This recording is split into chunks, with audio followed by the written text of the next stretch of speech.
illallah, la ilaha illallah.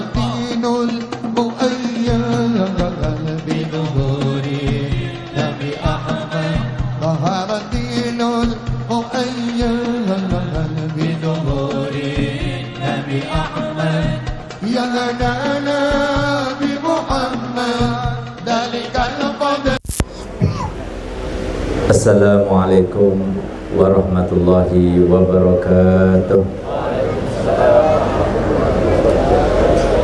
Alhamdulillahirabbil alamin. Wassalatu wassalamu ala asyrafil anbiya wal mursalin sayyidina wa habibina wa syafi'ina wa nuri qulubina Muhammad habibi rabbil alamin wa imamil ghurril muhajjalin wa ala alihi wa sahbihi ajmain. Subhanaka la ilma lana illa ma 'allamtana innaka antal alimul hakim. Rabbi shrah li sadri wa yassir li amri wahlul 'uqdatam min lisani yafqahu qawli, amma ba'du. Yang sama-sama kita muliakan, kita hormati dan kita cintai serta kita ta'zimkan para habaib anak cucu Nabi Muhammad sallallahu alaihi wasallam. Yang banyak di antara kita yang tidak tahu atau tidak paham ternyata mencintai zuriat Nabi itu adalah sebuah kewajiban dalam agama. Berdasarkan firman Allah Ta'ala dalam Al-Quran, Qul la as'alukum alaihi ajra illal mawaddata fil qurba. Katakan wahai Muhammad, aku tidak meminta balasan kepada kalian kecuali cintailah keluarga. Dan berkat dasar hadis Nabi kita Muhammad SAW yang berbunyi, ahibbullah lima yaghdukum min ni'amih wa ahibbuni lihubbillah wa ahibbu ahla baiti lihubbi. Hendaknya kalian cintai Allah karena Allah lah yang memberikan semua anugerah yang ada bersama kita, dan cintailah aku demi cinta kalian kepada Allah, serta cintailah keluargaku demi cinta kalian kepadaku. Jelas kalimat hadis tersebut dengan kalimat ahibbu berarti itu adalah sebuah perintah, dan setiap kalimat perintah dalam syariah itu menunjukkan akan kewajiban. Semoga kita termasuk yang mentaati perintahnya Nabi SAW dan perintah Allah Ta'ala dalam mencintai zuriat Nabi, apalagi di dalam hal itu akan mendapatkan anugerah yang besar di sisi Allah Ta'ala. Amin ya rabbal alamin. Nabi SAW bersabda dalam hadisnya, hubbi wa hubbu ahli baiti amanun fi sab'ati mawatin ahwaluhunna azimah. Mencintaiku dan mencintai keluargaku adalah sebab yang paling utama untuk mendapatkan keamanan dalam 7 keadaan yang sangat genting dan mengkhawatirkan.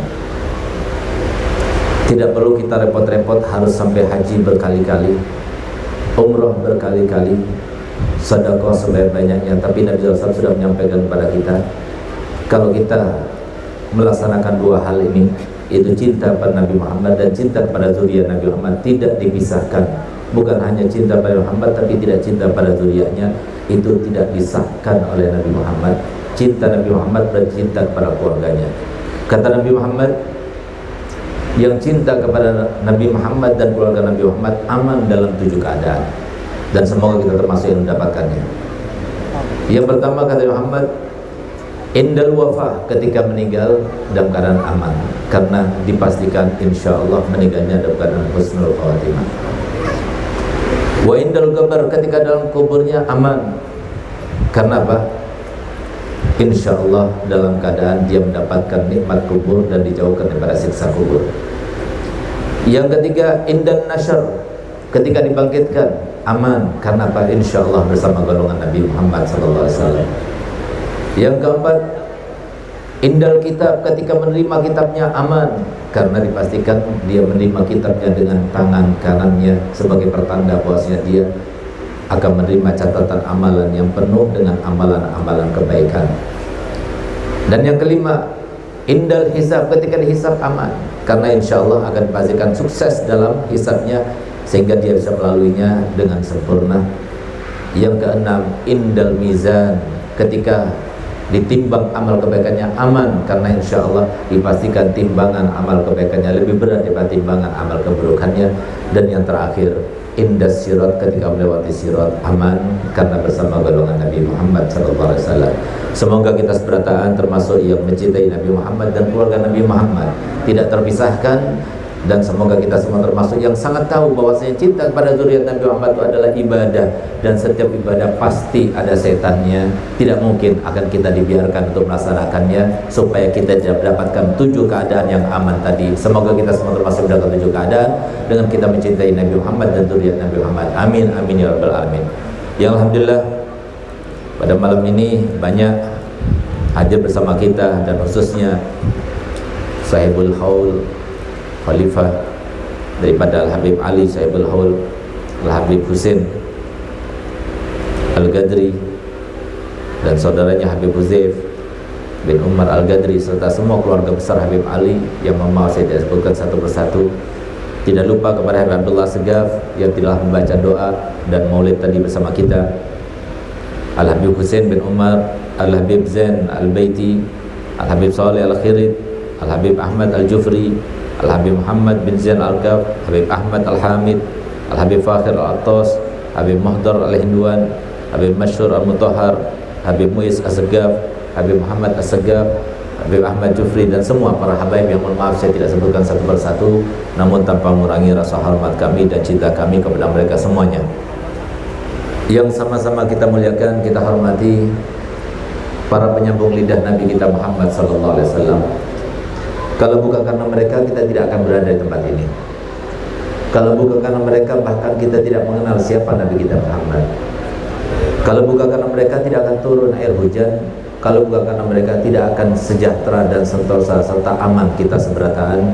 Mereka lah yang menjadi sebab kita semuanya masih mendapatkan kesejahteraan, kesentosaan dan keamanan, yaitu penyambung lidah Nabi kita Muhammad SAW.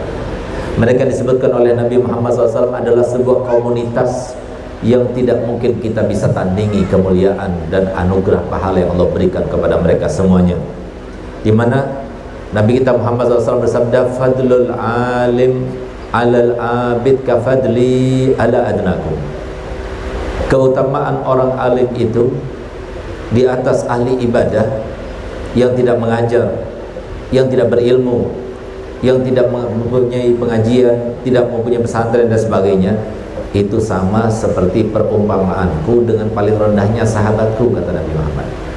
Sehingga ulama berkata, jangankan Nabi Muhammad dibandingkan dengan paling rendahnya sahabat Nabi, ambil contoh misalnya Nabi Muhammad dibandingkan dengan sebaik-baik sahabat, yaitu Sayyidina Abu Bakar Siddiq. Kalau kita sudah lipat gandakan sebanyak 1 juta kali lipat Sayyidina Abu Bakar Siddiq, apakah bisa menandingi Nabi Muhammad? Jawabannya adalah tidak. Itulah para ulama.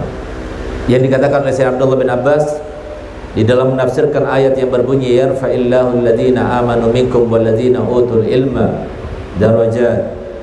Allah mengangkat derajat orang yang beriman dan yang mencari ilmu, yang menuntut ilmu, dengan beberapa derajat.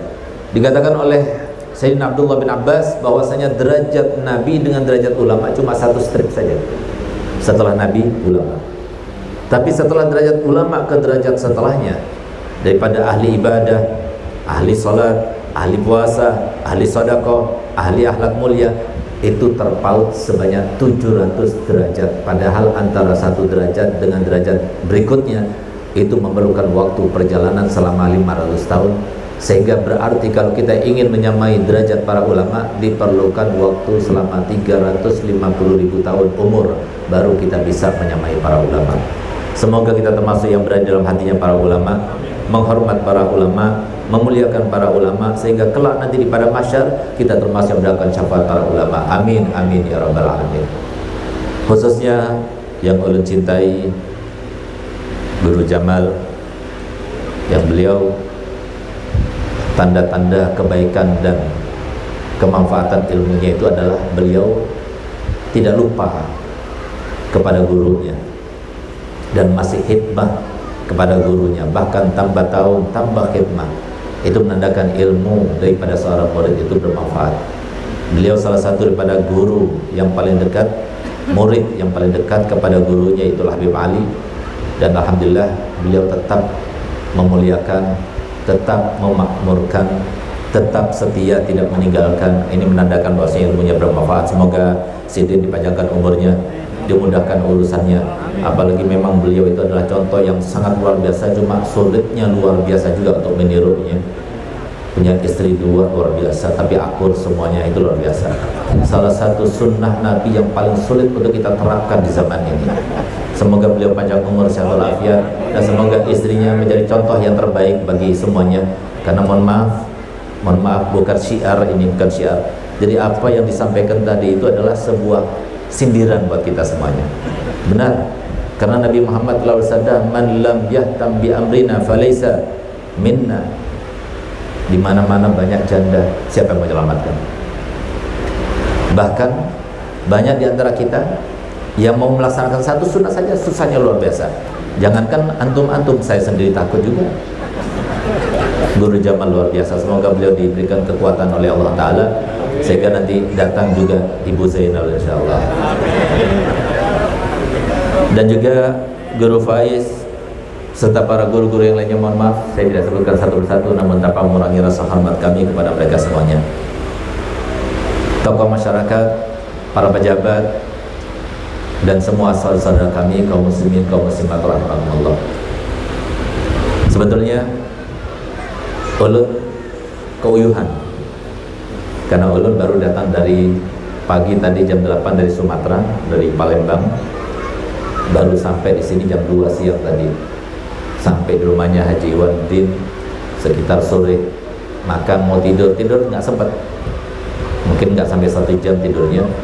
Bangun kita berangkat sini, tapi subhanallah semua uyuh ulun hilang semuanya. Berkat lihat pertama Guru Jamal, Habib Husin, masya Allah hilang semuanya. Apalagi lihat pian-pian seberataan, masya Allah. Semoga kita dikumpulkan bukan cuma di sini, tapi dikumpulkan di dunia sampai di akhirat, dan kita termasuk yang menghimungkan semuanya Nabi kita Muhammad SAW. Amin amin ya rabbal alamin. Alhamdulillah, pada malam ini patut kiranya untuk kita memanjatkan puja dan puji syukur kita kehadirat Allah dengan kita memperbanyak alhamdulillah, dan juga kita mengakui bahwasanya ini adalah nikmat yang Allah berikan kepada kita semuanya. Kalau bukan karena nikmat Allah, tidak mungkin kita berkumpul di sini.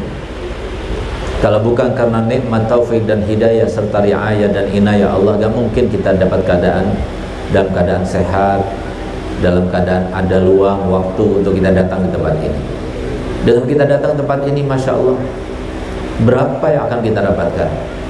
Yang pertama kali, Nabi Muhammad telah bersabda, huduru majlisi ilmin afdalu min salati alfi rakaatin wa iyadati alfi maridin wa syuhudi alfi janazatin. Yang artinya menghadiri majlis taklim semacam ini, kata Nabi Muhammad, lebih afdal daripada salat 1000 rakaat, lebih afdal daripada menyambangi 1000 orang sakit, lebih afdal daripada mengantarkan 1000 jenazah. Yang mungkin 1 bulan pun kita tidak mungkin akan melaksanakan itu semuanya, apalagi dalam 1 minggu, apalagi dalam 1 hari. Tapi alhamdulillah 1 jam, 2 jam, sampai 3 jam kita hadir semacam ini, kita pulang sudah dicatat oleh malaikat kita seakan-akan melaksanakan itu semuanya. Lain lagi, Al-Habib Ahmad bin Salatos, beliau bersabda, beliau berkata bahwasanya majma'ul khair seperti sekarang ini adalah tempat di mana Allah Ta'ala menurunkan rahmatnya semuanya kepada seluruh hambanya. Itu pertamanya, pancurannya itu di tempat-tempat semacam ini. Dari tempat inilah kemudian berpencar dan menyebar sampai kemudian dibawa, digiring oleh malaikat rahmat yang telah diturunkan di tempat ini, sebagaimana Allah melalui lisan mulia Nabi Muhammad SAW telah menginfokan kepada kita, wasyiathumur rahmah wa nazalat fihimus sakinah. Allah akan bawa rahmat itu sampai kepada orang yang tidak pernah mengucapkan Allah, Allah, mereka pun juga mendapatkan rahmatnya. Sehingga insya Allah kita dipastikan pulang dalam keadaan kita mendapatkan anugerah yang begitu banyak, rahmat yang begitu melimpah, sehingga tidak ada satupun di antara kita yang keluar tempat ini kecuali semua hajatnya dikabulkan, dosanya diampunkan, yang sakit Allah sembuhkan, terutama penyakit hati semoga Allah hilangkan, dan semoga tidak ada di antara kita yang keluar tempat ini yang dia sudah waktunya mendapatkan jodoh, semoga Allah berikan jodoh yang terbaik, soleh dan solihah. Dan semoga kalian belum mendapatkan keturunan, Allah berikan keturunan. Yang belum mendapatkan kebahagiaan bermimpi Nabi Muhammad, Allah berikan. dan semoga tidak keluar di tempat ini kecuali kita semuanya termasuk yang ditentukan sebagai hambanya yang paling beruntung, karena panjang usianya, sehat badannya, melimpah hartanya, tapi tidak ada hisab di akhiratnya, kemudian meninggal dunia dalam keadaan husnul khatimah, dalam keadaan husnul khatimah, dalam keadaan husnul khatimah. Al-Habib Wahdat Sahibul Ratib beliau berkata, kenapa para dai-dai itu selalu berdoa? Karena waktu-waktu semacam ini adalah waktu-waktu yang penuh dengan ijabah. Kalau kita berdoa di tempat ini, kita hadirkan dalam hati kita apapun hajat kita, maka Allah akan kabulkan. Oleh karenanya kesempatan kita berdoa bukan hanya untuk kita, tapi untuk semuanya, untuk keluarga kita, untuk keturunan kita, untuk semua masyarakat Indonesia. Semoga masyarakat Indonesia dijauhkan daripada corona, tidak kembali lagi menyingkir jauh-jauh dari negeri kita, dan semoga kita semuanya diberikan setelah ini kesejahteraan, keamanan, kesentosaan yang melimpah, yang melebih ruah daripada sebelumnya, insyaallah. Amin amin ya rabbal alamin. Masyaallah muslimin rahimakumullah. Tadi telah disampaikan bahwasanya kita sekarang ini sedang merayakan dan memperingati hari kelahiran Nabi kita Muhammad SAW, sehingga tidak tertinggal khalifah daripada Habib Ali dan keluarganya serta murid-murid dan pecintanya juga melaksanakan peringatan Nabi Muhammad SAW, yang maksud tujuannya adalah ikut mengungkap rasa cinta kepada Nabi kita Muhammad SAW, yang maksud tujuannya adalah ikut merasa bangga, ikut merasa bahagia dengan kelahiran seorang manusia yang semuanya kita termuliakan di sisi Allah maupun di mata manusia, seluruh umat-umat yang ada di pada mahsyar nanti berkatnya, berkat Nabi kita Muhammad SAW. Tapi sayangnya banyak di antara kita yang tidak memaknainya. Banyak di antara kita yang keluar dari tempat ini yang dapat itu cuma makannya saja. Yang dapatnya itu ya hanya melihat habaibnya saja, lihat ulamanya saja, tapi tidak tumbuh rasa cinta yang berlebih. Padahal lihat bagaimana doa daripada Guru Jamal kita tadi. Semoga kita semuanya bertambah, cinta kita kepada Nabi Muhammad bertambah. Banyak ulama yang berdoa semacam itu. Banyak di antara kita juga yang berdoa semacam itu, tapi banyak di antara kita yang tidak melaksanakan dan berusaha serta berupaya untuk mendapatkannya. Padahal disebutkan dalam sebuah kaidah, man salak fid darbi wasal, barang siapa yang jalan berada di jalannya pasti akan sampai. Lambat laun pasti akan sampai. Lambat maupun cepat pasti akan sampai. Yang penting ada di jalannya. Masalahnya kita ini tidak berada di jalannya. Bagaimana mungkin kemudian kita minta kepada Allah, lalu kemudian kita tidak ada di jalannya, kemudian Allah akan kabulkan? Mohon maaf, sebagai bukti, bapak-bapak, ibu-ibu, saya ingin bertanya untuk memastikan bahwasanya pernyataan saya itu benar adanya. Yang menjawab pertanyaan saya doakan semoga bertambah umurnya 10 tahun, uangnya 10 miliar, sebelum meninggal bertambah segitu. Saya mau bertanya, silahkan dijawab. Yang nggak mau doa ya nggak jawab, nggak apa-apa. Saya mau bertanya, apakah pian-pian seberataan cinta kepada Nabi Muhammad SAW? Sekali lagi, cinta pada Nabi Muhammad SAW? Sekali lagi, cinta pada Nabi Muhammad SAW? Semuanya cinta. Semuanya dengan mudah mengatakan cinta. Bahkan kalau sumpah saya meminta kepada antum semuanya bersumpah, semuanya aku mengatakan demi Allah kami cinta. Masalahnya mana buktinya? Mana buktinya? Nabi Muhammad pun juga sama seperti kita. Ketika ditanya Nabi Muhammad cinta pada umatnya, cinta. Bahkan Nabi Muhammad dalam hadisnya beliau bersabda, wallahi inni la arhamukum asyaddu rahmatan min rahmati abaikum lakum wa min anfusikum li anfusikum. Demi Allah, ulun, kata Nabi Muhammad, sangat mencintai pian-pian seberataan, melebihi daripada cinta orang tua kalian kepada kalian, bahkan melebihi daripada cinta kalian sendiri terhadap diri kalian. Pengakuan. Tapi Nabi Muhammad mungkin bukan seperti kita. Nabi Muhammad mengungkapkan buktinya langsung di dalam hadis itu. Bahkan bukan cuma ungkapan, tapi diiringi dengan sumpahnya. Beliau bersumpah, wallahi "Law yushaqu ahadukum bi syaukatin fi rijlihi la ajidu ala ma fi qalbi." Demi Allah, kalau seumpama kaki kalian terkena duri, sakit bukan? Demi Allah, aku rasakan sakitnya dalam hatiku. Itu buktinya Nabi Muhammad cinta pada kita. Apa bukti kita cinta pada Nabi Muhammad? Kadang-kadang mohon maaf, kita memberikan dana untuk bikin maulid. Berapa dana yang kita berikan? Kadang-kadang mohon maaf, kita datang ke tempat ini karena tidak enak, terlanjur diundang. Kalau nggak hadir nggak enak, nggak enak sama tetangga, nggak enak sama ini. Itu kita cinta. Kadang-kadang mohon maaf, banyak di antara kita yang melupakan sebuah kaidah percintaan yang dikatakan bahwasanya cinta itu adalah buta dan mentulikan. Cinta itu adalah mengikuti selera yang dicintainya. Cinta itu adalah senang, himung kalau dia itu mendengar namanya. Cinta itu adalah membuat orang tidak nafsu makan dan minum serta tidak bisa tidur. Itu cinta yang kita ketahui. Dari mana? Dari sinetron. Tapi cinta-cinta itu kenapa tidak diungkapkan pada Nabi Muhammad? Apakah cinta kita sama seperti cinta sahabat Nabi? Kita lihat bagaimana cinta sahabat Nabi Muhammad.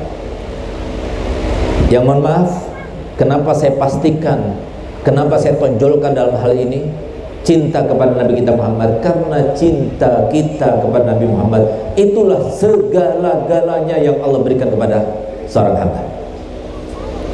Kalau kita sudah mendapatkan cinta pada Muhammad, maka berarti Allah telah memberikan anugerah yang terbesar kepada kita. Kalau kita ingin tahu bagaimana keimanan kita, ukuran keimanan kita, maka jawabannya adalah ukuran keimanan kita adalah ukuran cinta kita kepada Nabi Muhammad. Sebesar apa? Sudah lupa kita? Nabi Muhammad 1400 tahun yang lalu beliau telah bersabda, "Wallahi la yu'minu ahadukum hatta akuna ahabba ilaihi min waladihi wa walidihi wan nasi ajmain." Demi Allah, tidaklah kalian dianggap orang yang beriman sampai aku lebih dicintainya, melebihi daripada orang tuanya, melebihi daripada anaknya, melebihi daripada seluruh manusia. Mari kita renungkan, kita jawab, apakah kita sudah lebih cinta kepada Muhammad daripada orang tua kita? Apakah kita sudah cinta pada Muhammad melebihi daripada anak kita? Apakah kita sudah lebih cinta pada Muhammad melebihi daripada seluruh manusia? Lebih tegas lagi, mohon maaf, ini ayo kita renungkan sebelum kita meninggal dunia, karena ini adalah oleh-oleh kita untuk kita bawa ke kuburan nanti. Percuma jabatan itu, percuma harta benda itu, percuma ketampanan dan kecantikan itu, semuanya percuma. Yang berguna hanyalah cinta pada Nabi Muhammad. Sebesar apa cinta kita pada Muhammad, itulah yang akan membawa kebahagiaan kita, dimulai dari semenjak kematian kita, di kubur kita, di alam mahsyar kita, sampai di akhirat kita nanti. Itu adalah rasa cinta kita pada Nabi Muhammad. Kita lihat kenapa sahabat-sahabat Nabi Muhammad SAW begitu bangga, bahagia, himungnya luar biasa ketika Nabi Muhammad telah bersabda, "Almar'u ma'aman ahab." Kenapa? Sebab musababnya itu adalah ketika Nabi kita Muhammad SAW sedang mengajar semacam ini, tiba-tiba datang seorang badui, seorang yang datang dari dusun, yang biasanya kurang pendidikannya, otomatis kurang akhlaknya. Sehingga kemudian dia itu di tengah-tengah Nabi Muhammad sedang mengajar, dia tanya, "Ya Rasulullah, mata sa'ah?" Wahai Nabi, kapan hari kiamat terjadi? Nabi Muhammad mengajar, tidak dipedulikan, diteruskan. Apa yang disampaikan Nabi Muhammad kepada sahabat diteruskan. Bertanya lagi, "Ya Rasulullah, mata sa'ah? Kapan hari kiamat terjadi?" Ketika kedua kalinya sahabat-sahabat Nabi jengkel, sehingga melihat semuanya dipelototi ini orang. Ini nggak ada akhlaknya, nggak ada adabnya. Sudah tahu Nabi Muhammad sedang berbicara, sudah tahu Nabi Muhammad sedang mengajar, dia bertanya, dipelototi, tapi dia nggak menggubris. Tiba-tiba Nabi Muhammad terus mengajar. Subhanallah, ketiga kalinya dia ngangkat lagi, "Ya Rasulullah, kapan hari kiamat terjadi?" Ketiga kalinya tambah sahabat itu melotot. Bahkan di antara mereka itu yang menghardik, bahkan ada yang mencongkel atau menyentuh dengan tangannya dengan kasar. Bahkan ada di antara mereka yang mau merahinya. Tapi Nabi Muhammad tidak peduli. Nabi Muhammad tetap mengajar. Tiba-tiba Nabi Muhammad berhenti, lalu beliau berkata, mana tadi yang tanya tentang hari kiamat? Aku ya Rasulullah. Maka kemudian Nabi bertanya kepadanya, wa ma'adatta laha, apa yang kau persiapkan untuk menyambut hari kiamat itu? Hari kiamat itu hari yang luar biasa. Hari kiamat itu adalah hari yang kata Nabi Muhammad, orang-orang umatku itu dibangkitkan dalam keadaan 12 macam. Di antaranya ada yang seperti kera, ada yang seperti anjing, ada yang seperti kepalanya seperti babi, ada yang bentuknya dia itu jalannya kepala di bawah, kakinya di atas, ada yang tanpa kepala, ada yang tanpa tangan dan kaki. Satu saja yang selamat dari 12 saf umatnya Nabi Muhammad, yang bercahaya, yang meninggalnya dalam keadaan beriman dan bertobat kepada Allah Ta'ala, yang ketika dia itu berdosa dia itu kembali dan beristighfar kepada Allah Ta'ala, yang dia itu tidak meninggalkan sholat 5 waktunya, yang dia itu tidak pernah, atau kalau seumpama dia pernah melakukan dosa, cepat dia minta ampun pada Allah Ta'ala. Dialah yang termasuk yang selamat daripada umatku. Semoga kita termasuk semacam itu. Sehingga pantas kalau Nabi Muhammad bertanya, wahai fulan, apa yang kau persiapkan untuk menyambut hari kiamat? Ini bukan pertanyaan bagi seorang badui itu, tidak, tapi pertanyaan untuk kita semuanya. Nabi Muhammad bersabda bukan hanya untuk sahabatnya, tapi Nabi Muhammad bersabda untuk seluruh umatnya. Wa ma'adatta laha, apa yang kau siapkan untuk menyambut hari kiamat? Sudah kau siapkan? Berapa banyak kezaliman telah kita lakukan? Semuanya itu pasti akan kita rasakan akibatnya, seperti disampaikan Nabi Muhammad. Dan semoga kita bukan termasuk yang 11 saf, tapi satu saf yang termasuk yang selamat itu, yang disebutkan Nabi Muhammad yang standar sholat 5 waktu, meninggal dalam keadaan beriman, meninggal dalam keadaan bertobat kepada Allah Ta'ala. Itu saja. Tidak dikatakan harus wali, harus soleh, tidak, standar. Tapi siapa yang bisa memastikan kita semacam itu? Apakah kita berpikir bahwasanya dengan kita itu selalu hadir di dalam majelis burdah Al-Habib Ali setiap hari Senin malam Selasa, maka kemudian kita akan selamat? Siapa yang bisa memastikan? Siapa yang berani menjamin dirinya dia termasuk yang selamat? Padahal jauh sebelumnya seorang makhluk yang Allah ciptakan, yang sudah pernah beribadah selama 185.000 tahun lamanya, yang dia itu pernah menjadi penasehat 60.000 tahun lamanya, penasehat malaikat, pemimpinnya para malaikat. 30.000 tahun lamanya menjadi pemimpin malaikat yang khusus. 3.000 tahun lamanya sudah bertawaf di sekitar arasy-Nya Allah. 3.000 tahun. Siapa dia? Iblis. Tapi sekarang lihat bagaimana, terkutuk selama-lamanya. Siapa yang bisa memastikan kita gak senasib sama dia? Berapa lama kita beribadah? Siapa di antara kita yang berani memastikan bahwasanya ada satu saja amalan kebaikan kita yang pasti diterima oleh Allah Ta'ala? Siapa yang bisa memastikan? Siapa yang berani sumpah? Siapa yang berani sumpah di antara kita bahwasanya dosa yang pernah kita lakukan itu demi Allah sudah diampuni oleh Allah Ta'ala? Siapa yang berani memastikan? Bisa jadi kita termasuk yang 11 saf itu, dan semoga kita termasuk yang ke-12 yang disebutkan oleh Nabi Muhammad. Sehingga pantas kalau Nabi Muhammad bertanya, wa ma'adatta laha, apa yang kau persiapkan?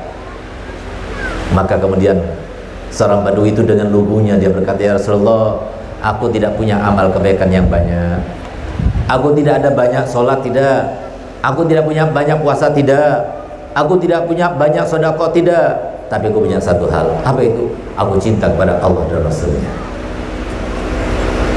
Begitu dikatakan demikian, Nabi Muhammad menjawab, al-mar'u ma'aman ahab, seseorang bersama yang dicintainya. Gembira sahabat Nabi. Tidak ada seorang sahabat pun pada waktu itu kecuali dia meneteskan air mata saking gembiranya. Kenapa sahabat Nabi gembira? Kenapa kita merasa bahwasanya dengar hadis itu biasa saja? Karena mereka sangat tahu dan sadar bagaimana ibadah yang dilakukan oleh Nabi kita Muhammad SAW.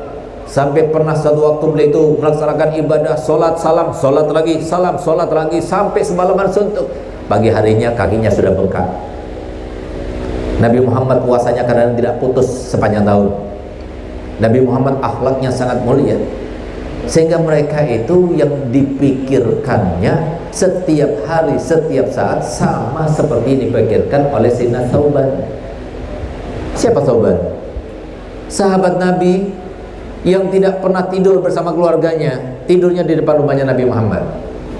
Malam tidurnya bersama di depan rumah Nabi Muhammad bersama ahli suffah yang lainnya, yang berjumlah kadang-kadang 100, kadang 150 sampai 200, yang mereka itu nggak makan kecuali kalau Nabi Muhammad makan, mereka makan. Itu ahli suffah. Dia termasuk yang berada di situ menjaga rumahnya Nabi, takut sampai suatu waktu ada musuh yang datang ingin menyerang Nabi Muhammad, maka mereka yang membela Nabi Muhammad. Sampai turun ayat yang berbunyi, wallahu ya'simuka minan nas, Allah sendiri wahai Muhammad yang akan menjaga dirimu daripada manusia. Di saat itulah Nabi Muhammad keluar, kemudian berkata, wahai sahabat-sahabatku, mulai malam ini enggak usah lagi pian-pian seberatan menjaga aku, karena Allah sendiri akan menjaga aku. Maka mulai saat itu malam-malam tidak ada lagi yang tidur di sampingnya Nabi. Sauban masih tidur di depan rumah Nabi. Sehingga begitu Nabi SAW bangun suatu malam, ditanya, Sauban, bukankah aku sudah perintahkan engkau untuk tidak menjaga aku? Yang menjagaku adalah Nabi Muhammad langsung. Apa kata Sidin? Ya Rasulullah, aku di sini bukan untuk menjagamu. Mungkin barangkali engkau pada malam hari membutuhkan pelayanan, aku siap untuk membantu. Masya Allah, Nabi Muhammad gembira. Tapi suatu waktu Nabi Muhammad tidak melihat Sauban itu sampai 3 hari. Dicari di saf, nggak ada. Malam-malam nggak ada. Sehingga kemudian Sayyidina Sauban ditanya oleh Nabi, kenapa aku tidak melihat Sauban? Maka kata sahabat Nabi, kami juga tidak melihatnya ya Rasulullah. Coba lihat, cari tahu di mana dia, suruh datang padaku. Tiba-tiba datang Sayyidina Sauban dalam keadaan wajahnya lusuh, badannya kurus, mukanya pucat. Sehingga ditanya, "Gal ya Sauban, engkau sakit?" "Gal tidak ya Rasulullah. Hanya aku sedih saja ya Rasulullah. Aku sedang galau pikirannya, sehingga aku tidak bisa makan, aku tidak bisa minum, aku tidak bisa tidur. Aku memikirkan pikiran yang berkecamuk dalam pikiranku itu ya Rasulullah." Apa pikiran yang ada dalam pikiranmu itu? Begini ya Rasul, kalau seumpama saya selamat, tentunya saya akan masuk surga. Tapi surga yang aku akan masuk di dalamnya pasti jauh beda dengan surga,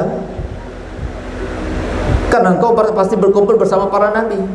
Sementara aku sekarang ini, 1 hari saja aku tidak memandang wajahmu, maka aku seperti orang gila rasanya.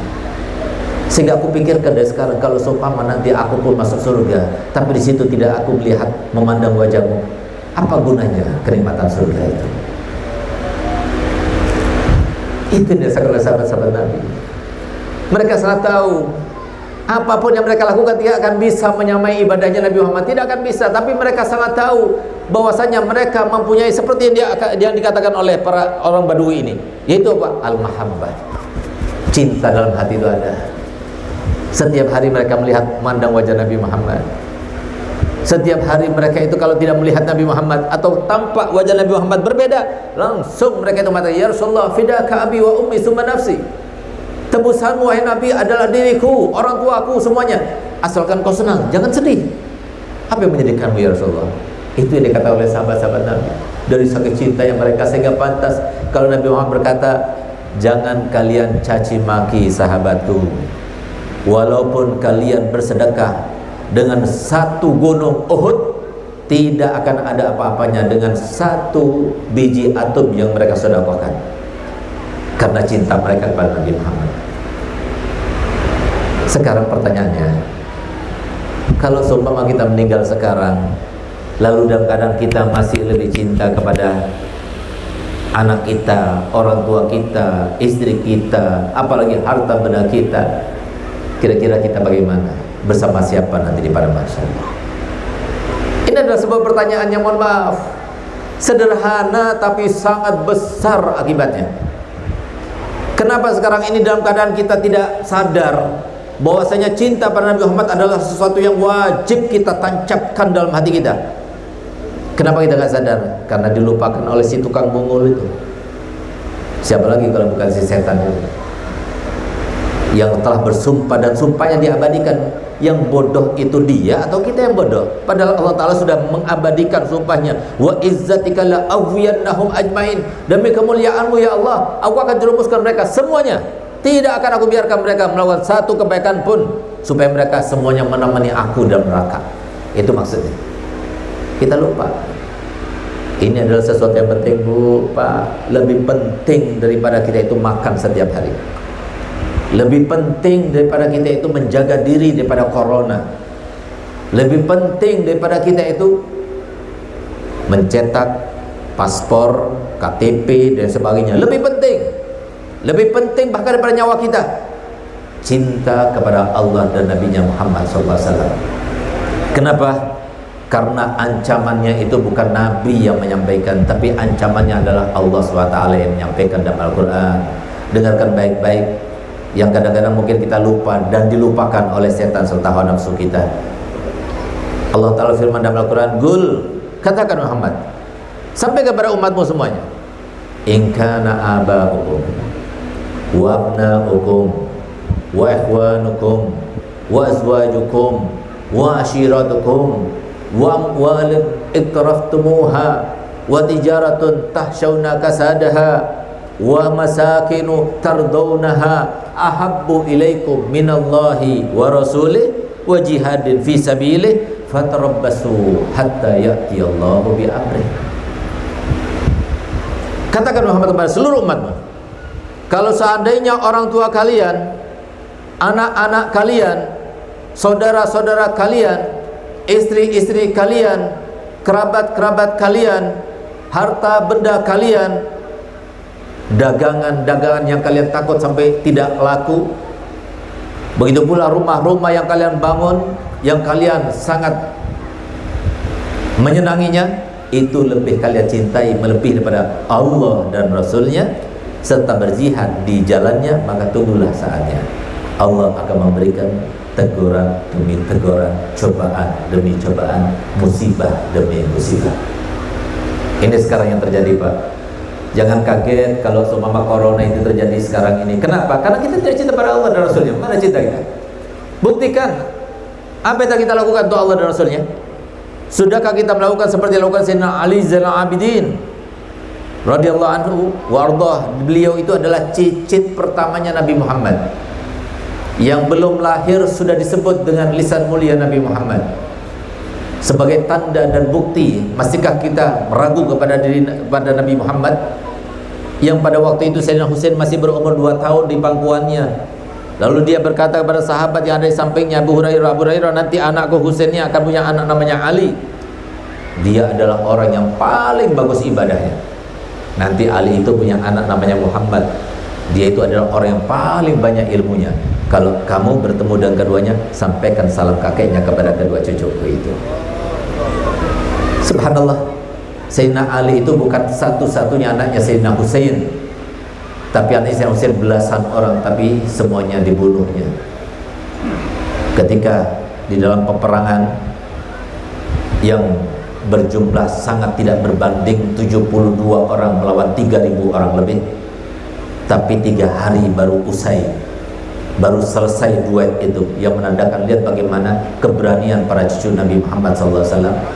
Sehingga putra Sayyidina Husain, bahkan putrinya meninggal semuanya kecuali satu, Sayyidina Ali Zainal Abidin. Kenapa Sayyidina Ali Zainal Abidin selamat?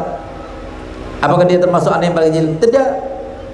Putra Sayyidina Husain yang paling kecil adalah Sayyidina Abdullah Al-Akbar. Pada waktu itu masih bayi merah, berapa bulan umurnya. Dialah yang diangkat oleh Sayyidina Husain dengan tangannya. Wahai saudara-saudaraku kaum muslimin, tolong berikan 1 tenggak air saja. Anakku ini dari semalaman tidak berhenti menangis.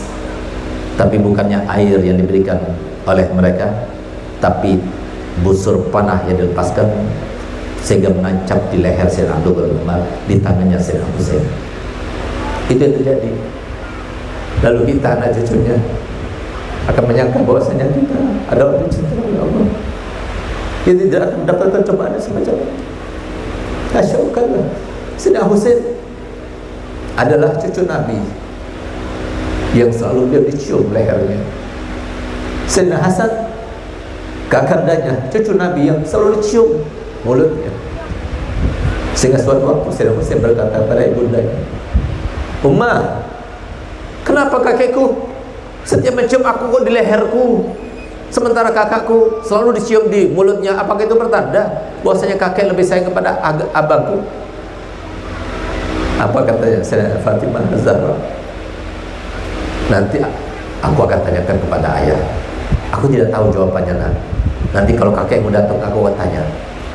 Itu Nabi Muhammad datang ditanya. Tadi Husain tanya, ya Rasulullah, kenapa kakek selalu mencium leherku tapi sementara kakakku Hasan dicium mulutnya? Apakah itu bertanda bahwa kakek lebih sayang kepada Hasan? Aku tidak bisa menjawabnya, ya Rasulullah. Kata Nabi Muhammad, wahai Fatimah, aku mencium cucuku Husain di lehernya karena disitulah sebab kematiannya. Dan aku mencium Sayyidina Hasan di mulutnya karena disitulah sebab kematiannya. Cucu Nabi yang dibanggakan Nabi, yang dikatakan Nabi Muhammad Sayyidah Syababi Ahli Jannah, pemimpinnya para pemuda Ahli Jannah. Tapi lihat bagaimana meninggalnya. Lalu kita berharap akan dicintai semua orang, lalu kita tidak akan dibenci, lalu kita tidak akan dihujat, lalu kita tidak akan difitnah. Hasya wa kalla. Kehidupan di dunia ini sesuai dengan firman Allah Ta'ala, laqad khalaqnal insana fi kabad. Kami ciptakan manusia selalu berada di dalam kesusahan. Siapa yang tidak susah? Siapa yang senang gembira? Walaupun dalam keadaan susah, tetap dia itu gembira, tetap dia itu bahagia. Karena semua orang pasti gembira atau tidak gembira, suka rela atau tidak suka rela, pasti hidupnya penuh dengan kesusahan. Cuma yang ikut Nabi Muhammad, dia tidak akan susah. Yang ikut ajaran Nabi Muhammad, dia tidak akan susah.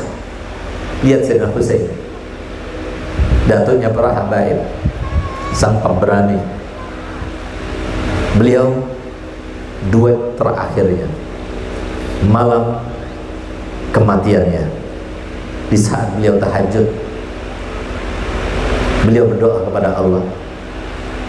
Dan pada pagi harinya ketika dia sedang berduet, siap-siap menyiapkan segala sesuatunya untuk berperang melawan mereka, yang pada saat itu hanya tersisa beliau saja dan Sayyidina Ali Zainal Abidin, satu melawan 3.000 orang. Tapi sama sekali tidak pernah menggetarkan jiwanya. Di saat itulah beliau pandang orang-orang itu dalam keadaan meneteskan air mata. Begitu meneteskan air mata, saudara perempuannya Sayyidatuna Zainab, cucunya Nabi Muhammad SAW, putri daripada Sayyidah Fatimah, berteriak mendekat pada Husain, ya Husain, jangan kau bikin malu nama ayahku. Engkau adalah putra daripada Sayyidina Ali bin Abi Thalib, engkau adalah putra daripada Sayyidina Fatimah Zahra. Di depan mereka kau menangis, kepada kematian kau takut. Apa jawaban Zainab?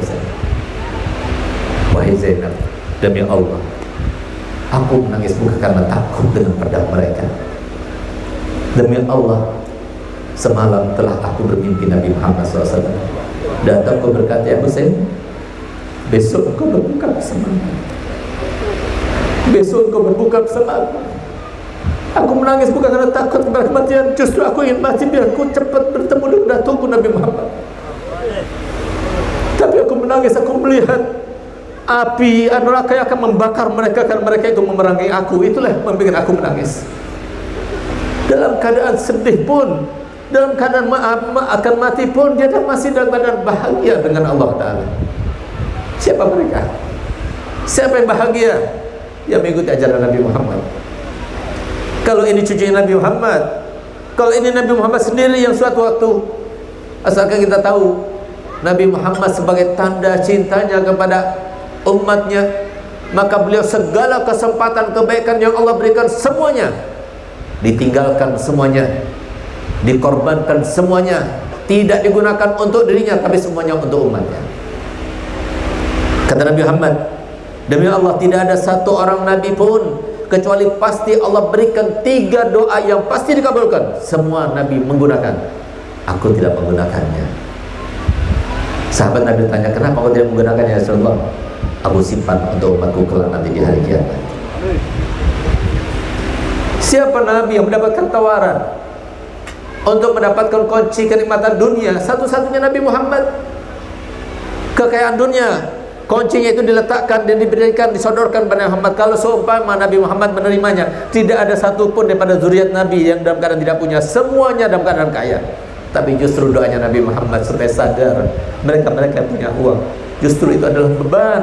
Kalau kita jauh daripada ulama, itu akan menyesatkan dan menjerumuskan. Kata Nabi Muhammad, Allahumma ij'al rizqa ahli baiti kafafan. Ya Allah, jadikanlah rezeki daripada keluargaku, anak cucuku cukup saja. Silahkan cari di Samarinda maupun di lainnya, ada zuriat Nabi habaib yang kaya raya 3 generasi secara terus menerus, tidak akan kita dapatkan. Beda dengan yang lainnya. Bahkan kekayaan bukan merupakan sebuah kemuliaan yang Allah berikan. Kalau seumpama kekayaan itu merupakan sebuah kemuliaan, maka kekayaan sudah pernah diberikan kepada Namrud, kekayaan sudah pernah diberikan kepada Qarun, bahkan kekayaan sudah pernah didoakan oleh Nabi Muhammad.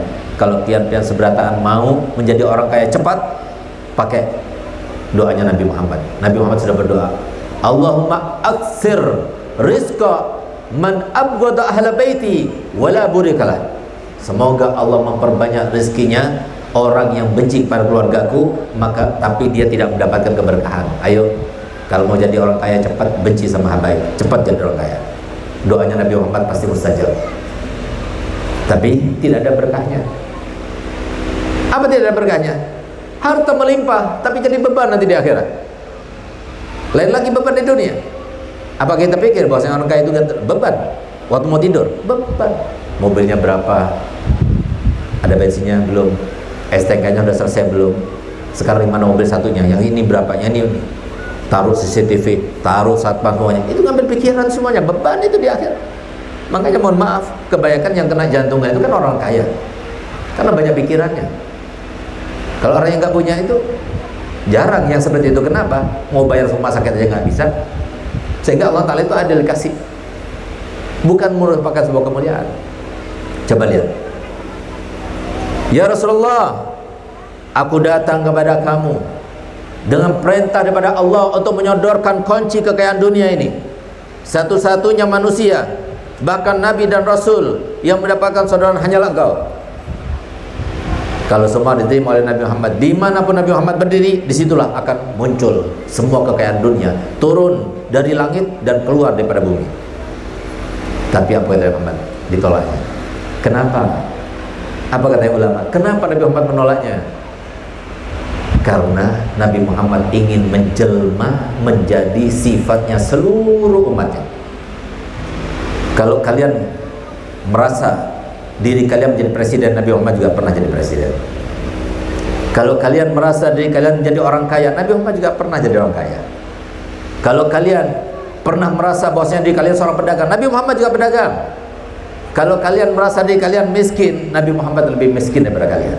Itu maksudnya. Sampai-sampai mohon maaf, Nabi kita Muhammad SAW bahkan berkorban untuk dirinya dan keluarganya, semuanya untuk umatnya.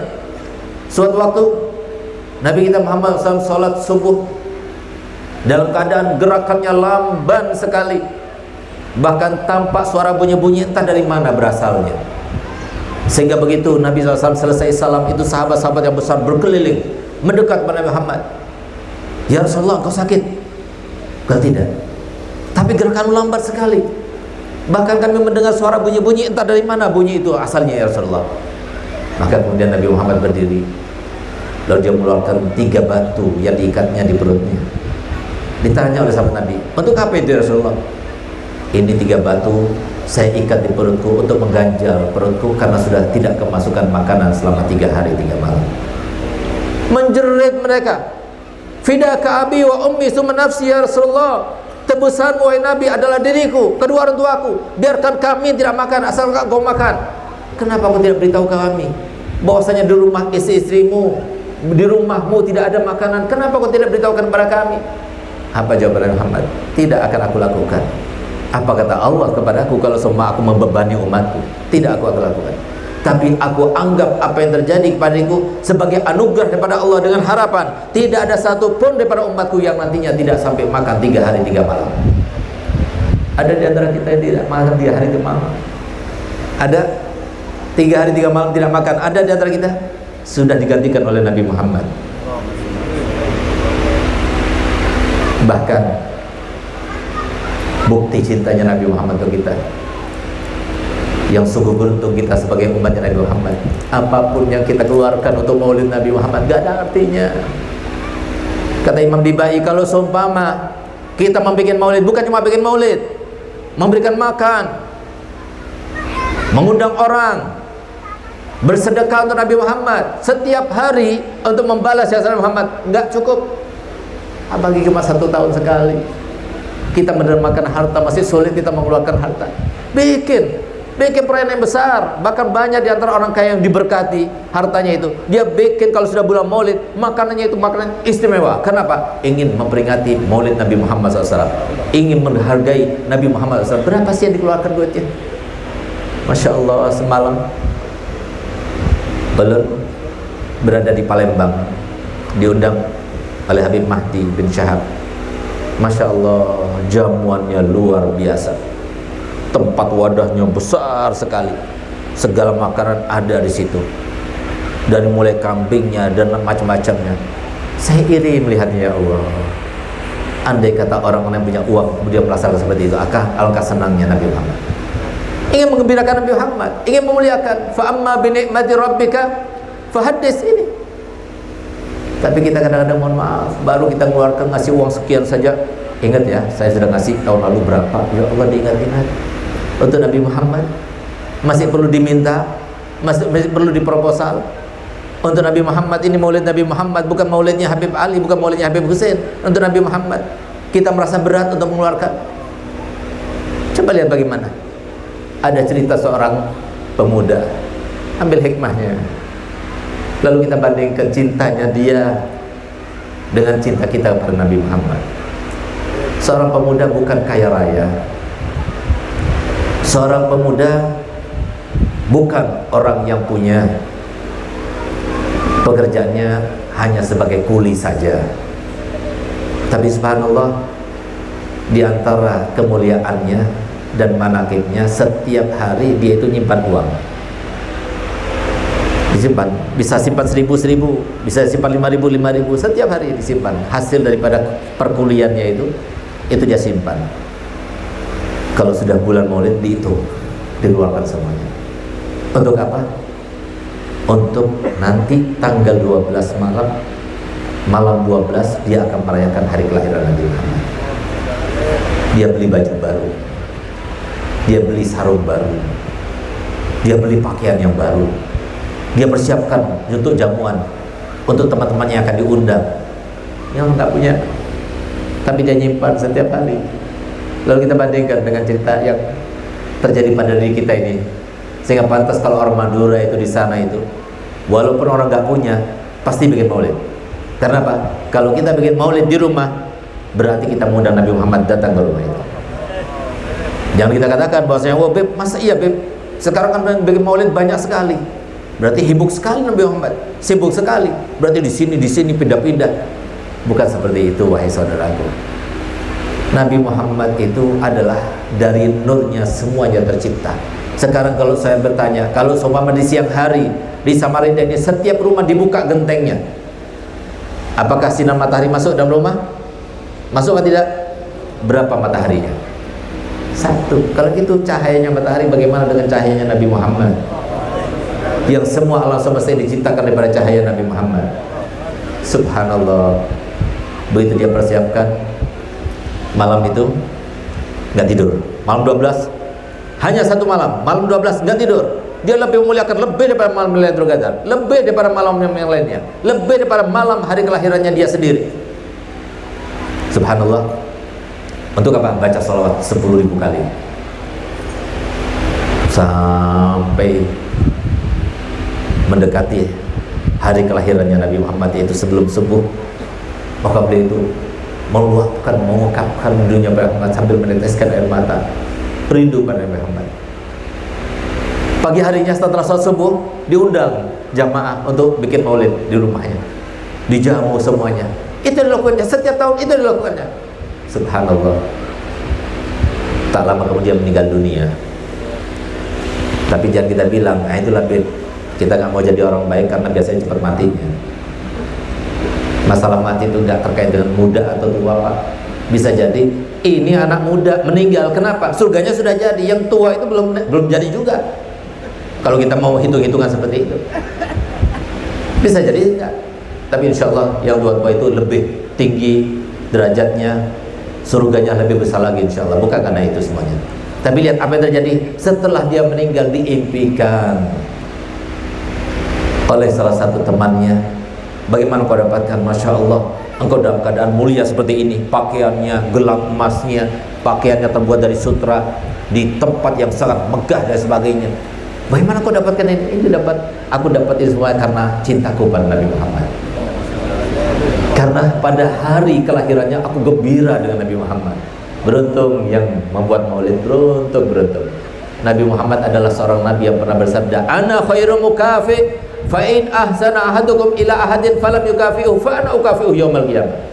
Aku yang adalah manusia yang paling pandai membalas jasa. Kalau seumpama ada di antara pian-pian seberatan yang berbuat baik kepada orang lain, lalu dia tidak membalasnya, jangan khawatir, aku akan membalasnya untuk kalian. Kalau ini dikatakan Nabi Muhammad untuk orang lain yang berbuat baik kepada orang lain lalu tidak mendapatkan balasan darinya, bagaimana kita semua berkumpul untuk Nabi Muhammad?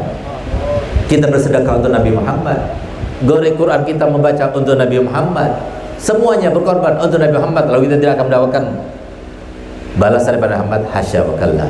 Insya Allah kita akan mendapatkan balasan daripada Nabi Muhammad, dan semoga Nabi Muhammad ridho kepada kita. Lalu apa katanya? Setiap tanggal 12 aku merasa bahagia dan memuliakan hari itu, karenanya ketika aku dikuburkan, tiba-tiba aku melihat di dalam kegelapan dari jauh ada sinar, sehingga aku sudah merasa takut. Aku sudah merasa mati, aku sudah dalam kuburan. Sebentar lagi pasti datang mungkar nakir. Aku sakit ada mungkar nakir. Tapi ternyata begitu mendekat cahaya itu, ternyata ada seorang yang sangat tampan dan indah wajahnya. Saya bertanya, siapa engkau? Aku adalah Nabi Muhammad. Berkat engkau merasa bahagia denganku di hari kelahiranku, maka aku sekarang ini berada dan menemanimu untuk membantu kamu menjawab mungkar dan nakir nanti. Jangan khawatir, hilangkan rasa takutmu. Sebentar lagi datang mungkar nakir dan aku bersamamu. Dia bangun dari tidurnya dan subhanallah, akhirnya dia meniru temannya ini. Ayo kita lakukan. Apa yang kita lakukan? Masalahnya sekarang ini, kembali pada pertanyaan yang awal, bagaimana caranya kita mencintai Nabi Muhammad kalau kita tidak pernah kenal dengan Nabi Muhammad? Bagaimana anak kita itu akan cinta pada Muhammad, tidak cinta kepada pemain sepak bola ataupun film-film kartun itu melebihi daripada Nabi Muhammad kalau semua mereka itu tidak pernah kenalkan Nabi Muhammad?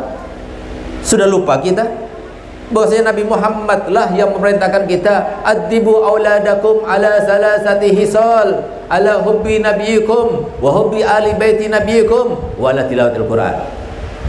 Hendaknya didiklah anak kalian terhadap 3 hal. Ada sebuah konsep pendidikan yang lebih baik daripada konsep pendidikan Nabi? Hasya wa kalla, tidak mungkin. Kalau keinginan kita untuk menjadi anak yang sukses dunia dan akhirat, dunianya bahagia, alam mahsyarnya bahagia, alam kuburnya bahagia, ikuti konsepnya Nabi. Kalau itu yang kita inginkan, kita merasa beruntung di alam dunia ini, dan juga setelah kita meninggal kita dapat kiriman terus daripada anak kita, gunakan konsep pendidikan ini. Karena mohon maaf, banyak orang tua yang punya anak bergelar doktor, bahkan bergelar dokter spesialis, tapi ternyata dia tidak mendapatkan kebahagiaan seperti yang mereka canangkan dan cita-citakan. Saya kemarin pernah teringat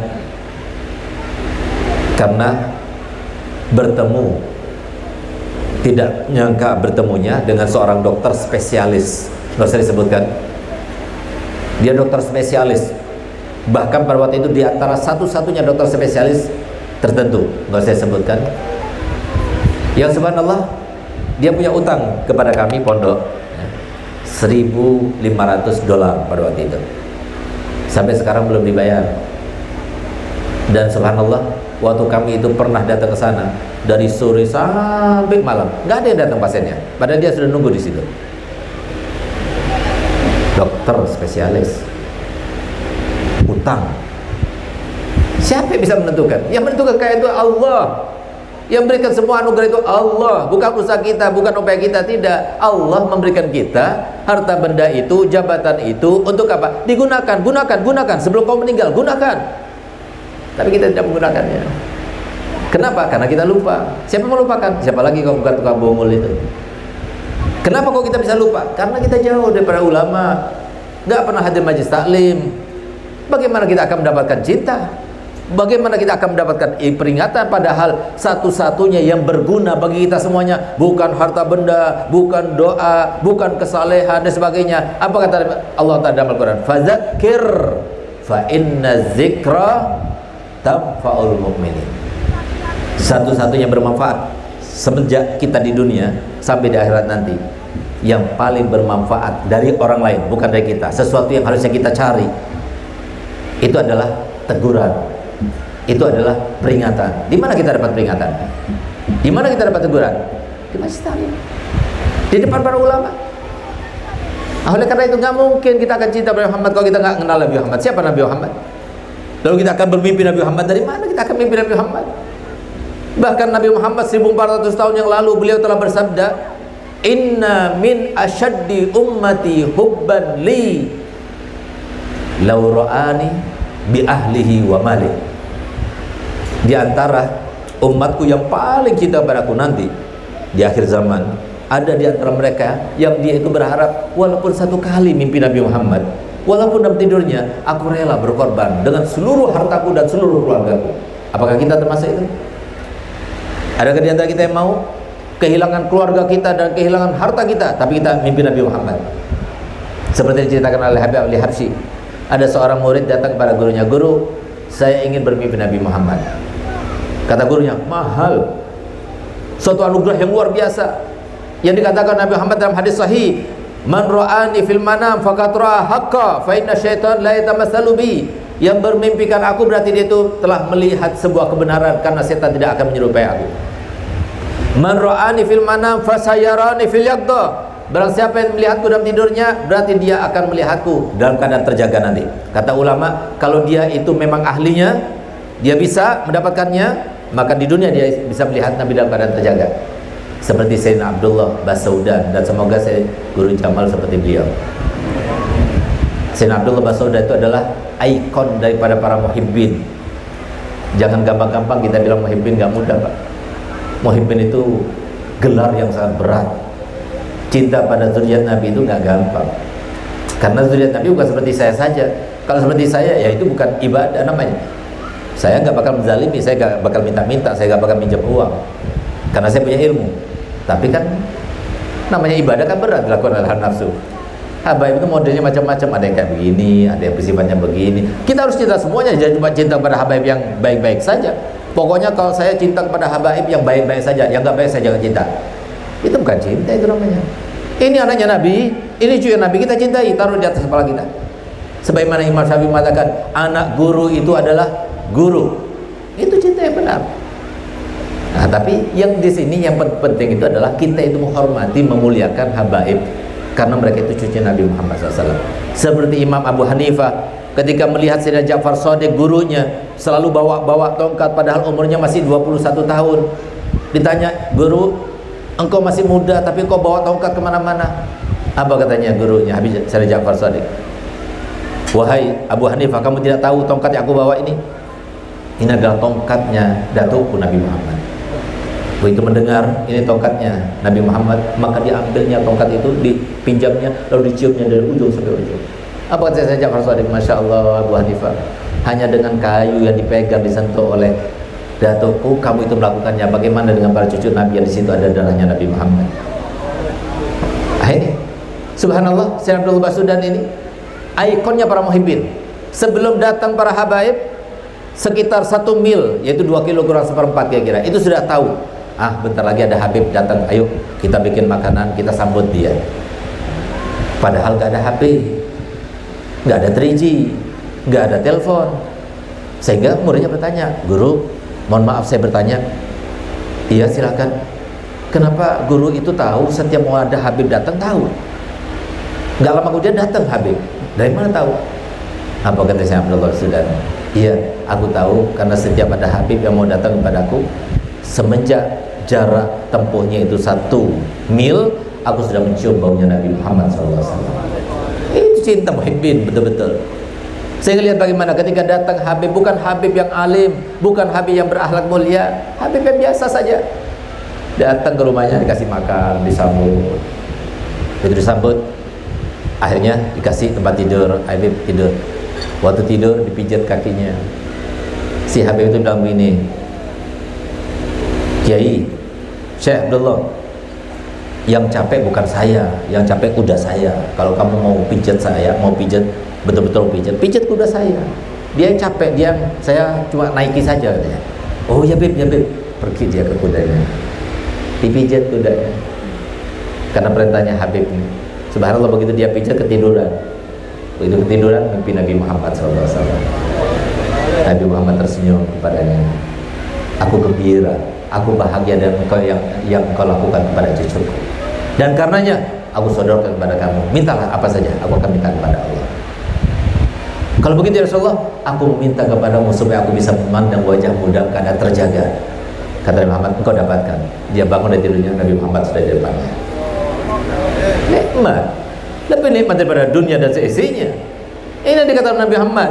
Kenapa bisa timbul yang semacam ini? Karena cinta pada Nabi Muhammad. Bohong kalau dia itu mengatakan cinta pada Muhammad tapi tidak cinta pada cucunya. Cinta pada Muhammad tapi menghujat cucunya, memfitnah, keji cucunya. Tidak. Hati-hati. Kenapa Nabi Muhammad mengatakan innama ana basyarun? Aku ini adalah manusia biasa sama seperti kalian. Karena maksudnya Nabi Muhammad itu mempunyai cita-cita sama seperti kita, angan-angan sama seperti kita, harapan sama seperti kita. Sebagaimana kita berdoa mohon pada Allah Ta'ala, Nabi Muhammad juga berdoa sebagai manusia, punya harapan, punya cita-cita. Tapi cita-cita Nabi Muhammad beda dengan cita-cita kita. Kalau kita ingin tahu cita-cita Nabi Muhammad, angan-angan Nabi Muhammad, kehendak Nabi Muhammad, harapan Nabi Muhammad, tidak ada satupun daripada umat yang kecuali masuk surga bersama Nabi Muhammad. Sedangkan yang kedua, yang bisa diambil, dimaknai daripada kata-kata Nabi Muhammad, aku ini basyarun mislukum, aku manusia seperti biasa, seperti kalian. Maksudnya Pak, ada perasaan bahagia, ada perasaan kecewa. Coba misalnya, alhamdulillah tadi ulun datang bersama anak ulun. Masya Allah, Guru Jamal menyebutkan nama anak ulun, Hipong ulun. Kenapa? Perasaan manusia biasa. Tapi sebaliknya, seumpama saya sekarang mengajar, memberikan mau'idhah dan sebagainya, begitu saya selesai, anak saya disengkat kakinya jatuh. Kira-kira saya balas? Saya nggak balas. Saya ada akhlak, saya ada ilmu. Tapi saya kecewa. Dasarnya orang-orang sempaja ini, nggak tahu diri ya. Kalau diundang nggak bakal datang lagi saya. Itu perasaan manusia, nama manusia biasa. Itu yang dirasakan oleh Nabi Muhammad. Apapun yang kita lakukan pada cucu Nabi Muhammad itu akan sampai pada Nabi Muhammad. Oleh karena itu para hadirin mulia Allah Ta'ala, laksanakan 3 hal. Secara singkat saya katakan, kalau kita ingin mencintai Nabi Muhammad dan ingin mendidik anak kita supaya cinta pada Muhammad, yang pertama harus kita lakukan sebelum keluar bulan Maulid ini, perbanyak kita membaca sejarah Nabi Muhammad. Mohon maaf, jangan seperti sekarang ini. Habib Abdullah Segaf tadi baca syairnya Maulidnya Nabi Muhammad dari awal sampai akhir, Masya Allah. Yang hadir Allahumma sholli Muhammad, Masya Allah, duduk mau gitu. Nggak ngerti apa yang dibaca, nggak ngerti, nggak paham. Pada itu masa Maulidnya Nabi Muhammad, ketika lahir Nabi Muhammad itu terjadi begini-begini, Nabi Muhammad itu sifatnya begini-begini, akhlaknya Nabi Muhammad begini-begini. Kita nggak Allahumma sholli alaihi, mau enak banget ya suaranya. Padahal itu artinya itu adalah terkait dengan Nabi Muhammad. Itu yang harus kita terapkan. Kita kan sudah paham kan sebuah pepatah yang mengatakan tak kenal maka nggak mungkin. Kita nggak kenal lalu sayang dari mana? Kenali dulu. Gimana caranya? Baca, kumpulkan istri kita, anak kita, baca sejarah Nabi Muhammad. Harus khatam bulan Maulid ini. Harus begitu, baru mereka kenal. Lalu kemudian apa? Amalkan sunnahnya. Kenalkan semenjak dini kepada anak-anak kita. Demi Allah, saya tahu baca doa makan, doa habis makan, doa masuk kamar mandi, doa keluar kamar mandi, doa mau tidur, doa bangun tidur. Itu yang mengenalkan kepada saya itu adalah ibu saya, umur 6 tahun. Diajarkan Nabi Muhammad kalau mau masuk kamar mandi itu pakai kaki yang sebelah kiri dulu, kalau keluar kaki yang sebelah kanan dulu, kalau duduk jongkoknya begini, diajarkan. Doanya begini, diajarkan. Sehingga apa? Kita ini kalau tidur ingat Nabi Muhammad. Mau makan, ingat Nabi Muhammad. Habis minum, ingat Nabi Muhammad. Sehingga apa? Kenal Nabi Muhammad, dikenal oleh Nabi Muhammad. Apalagi Nabi Muhammad setiap hari Kamis, semua amal kita itu disodorkan pada Nabi Muhammad. Apa nggak bahagia Nabi Muhammad? Dia selalu menghidupkan sunnah-sunnahnya. Sebagaimana Nabi Muhammad bersabda, "Man ahya sunnati faqad ahabbani." Yang menghidupkan sunnahku berarti dia itu cinta padaku. Ayat yang kedua. Yang ketiga, bantu syariatnya, bantu dakwahnya. Kalau bapak-bapak, ibu-ibu semuanya tidak sayang sama anak-anak bapak ibu, ketahuilah Nabi Muhammad sangat sayang dan cinta kepada anak-anak bapak ibu. Selamatkan mereka. Nggak bakalan mereka selamat di akhir zaman yang penuh dengan fitnah ini, kecuali kalau seumpama anak bapak dan ibu dimasukkan ke dalam pondok pesantren.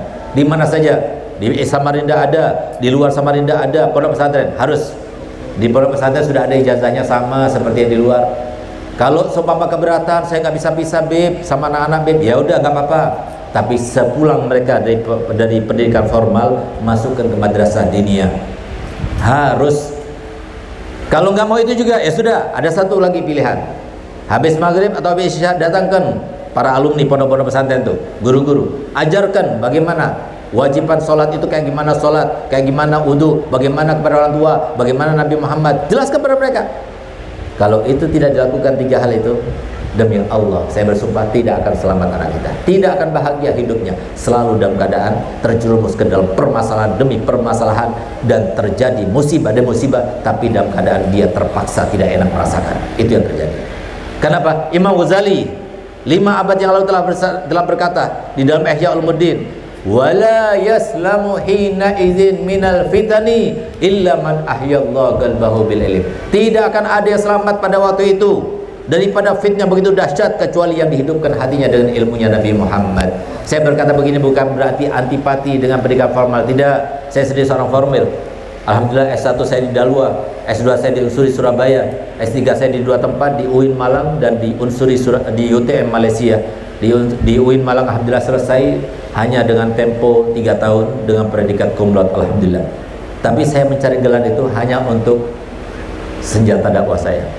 Kalau saya mengatakan demikian, gelar saya tidak punya gelar, saya bukan seorang rektor. Alhamdulillah saya rektor dari Universitas Dalwa, alhamdulillah sekarang sudah universitas. Maka pasti ada yang nyeletuk sana, oh itu kan pasti Habib bilang gitu kan, Habib itu punya pondok. Pondok kami sudah nggak perlu murid Pak, Bu. Kebanyakan 15.000 orang. Dari mulai santriwatinya di 5 lokasi itu 15.000 orang, sudah kebanyakan. Tapi saya berkata begini untuk mengingatkan Bapak Ibu, nggak mungkin sama seperti ini Bu.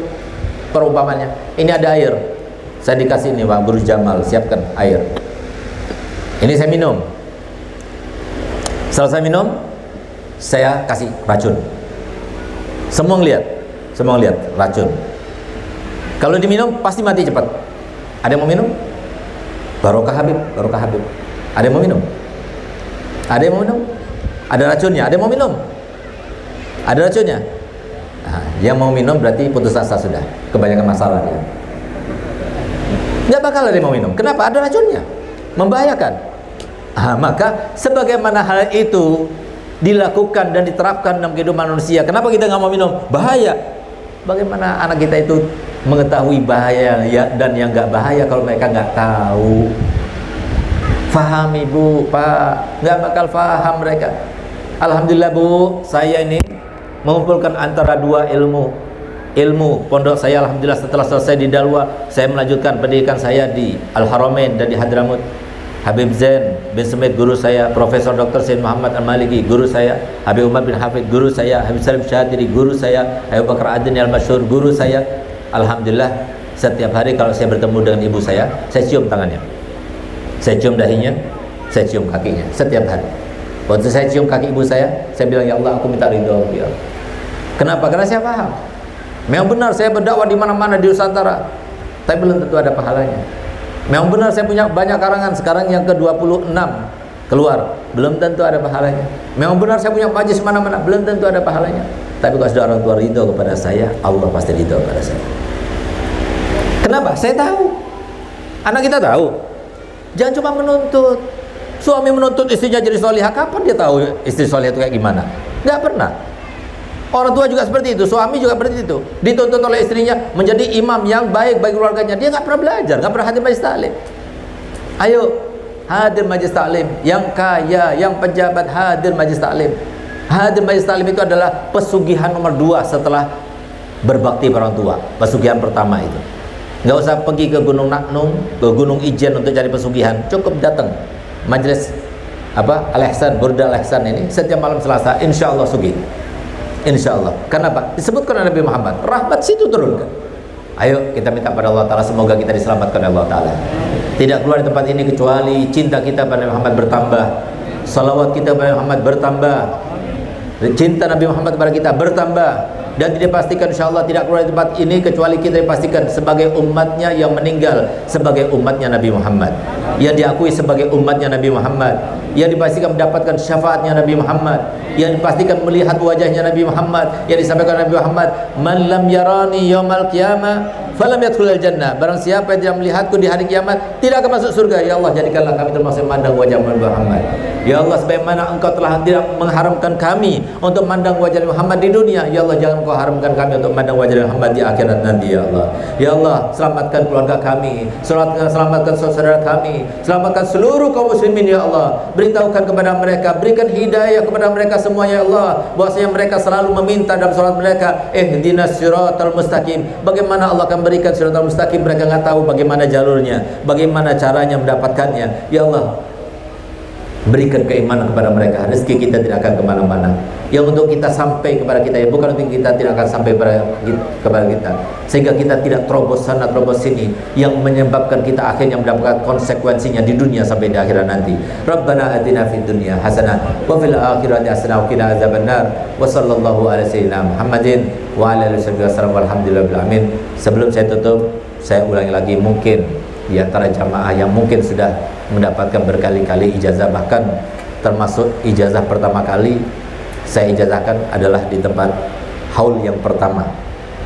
Saya ingat haul yang pertama, yaitu ijazah salat busyra. Salat busyra itu adalah salawat karena kasih sayangnya Nabi kepada umat ini. Umat ini sangat diketahui oleh Nabi Muhammad, mutu keimanannya itu sangat rendah. Sehingga dikatakan oleh para ulama, kalau kita ingin tahu kapan Nabi Muhammad diimpikan paling banyak, zaman kapan? Jawabnya zaman sekarang ini. Kenapa? Karena keimanan sangat tipis, sehingga perlu menguatnya keimanan. Nabi Muhammad datang ke mimpi fulan biar kuat keimanannya. Nah, oleh karena itu pada tahun 2016 salah satu daripada putra abbas saya bermimpi Nabi kita Muhammad SAW dan mengajarkan salawat. Begitu bangun langsung hafal. Kata Nabi Muhammad, yang baca salawat ini sebanyak 41 kali habis sholat subuh, maka sama seperti khasiatnya baca Yasin sebanyak 41 kali dalam mengkabulkan hajat, mudahkan urusan, melapangkan segala kesulitan, menghindarkan diri pada hal-hal yang mengkhawatirkan dan menakutkan. Jadi sangat mujarab, luar biasa.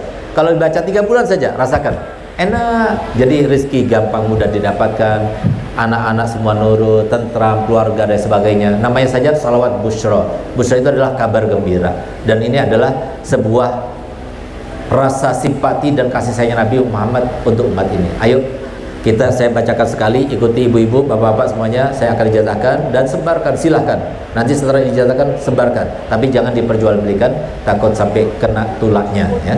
Nah, kita baca sekali, lalu kita akan baca dengan nada tibil qulub 5 kali, dengan niat semoga kita semuanya berubah kepada keadaan yang lebih baik, yang lebih diridhoi, lebih sejahtera, lebih sugih, lebih sehat, lebih senang, lebih bahagia, lebih iman, lebih takwa insyaallah. Bismillahirrahmanirrahim.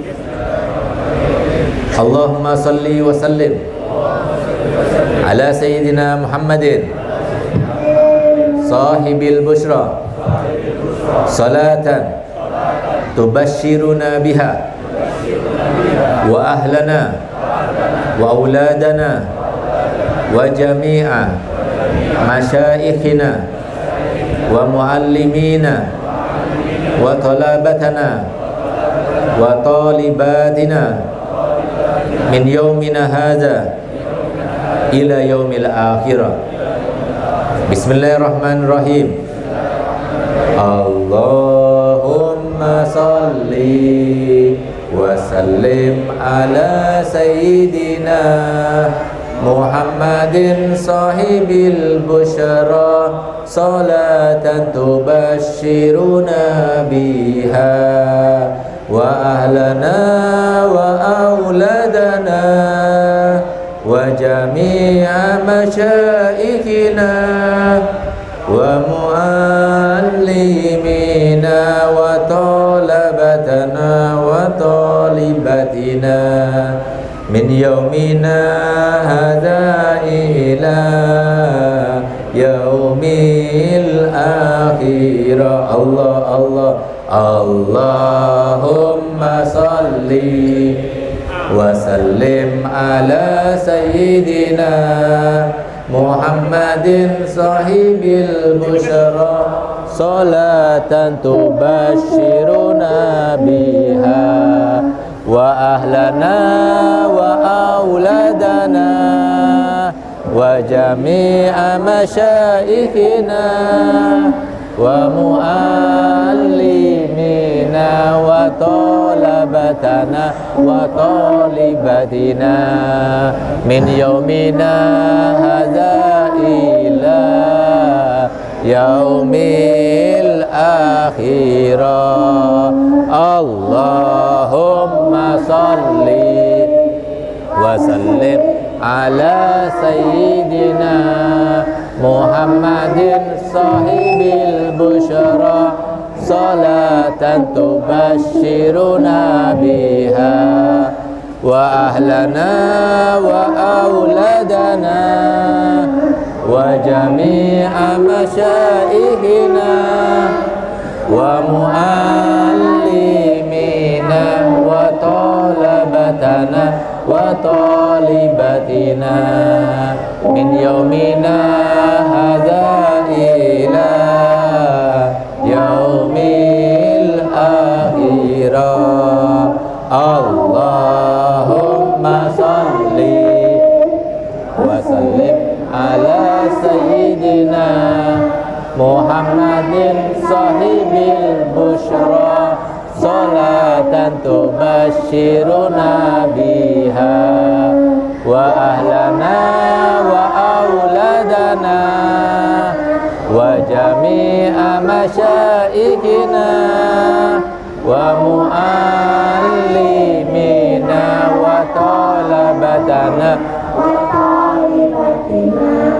من يومنا هذا إلى يوم الآخرة. اللهم صل وسلم على سيدنا محمد صاحب البشرى صلاة تبشرنا بها وأهلنا وأولادنا وجميع مشائخنا ومعلمينا وطلبتنا وطالباتنا من يومنا هذا إلى يوم الآخرة. Kalau bacanya benar seperti yang saya baca tadi, maka pian seberatan saya berikan ijazah untuk bacanya, dan saya berikan ijazah untuk memberikan ijazah kepada yang lainnya dengan syarat jangan dikomersilkan. Ayo sama-sama kita jawab, saya terima ijazahnya Habib. Kalau mau dapat salawat busyra itu tinggal tulis di Google salawat busyra Habib Segaf, keluar di situ. Nah, jadi itulah apa yang bisa saya sampaikan, kurang lebihnya mohon maaf, terutama kepada para habaib dan para guru. Wabillahi taufiq wal hidayah. Wassalamualaikum warahmatullahi wabarakatuh.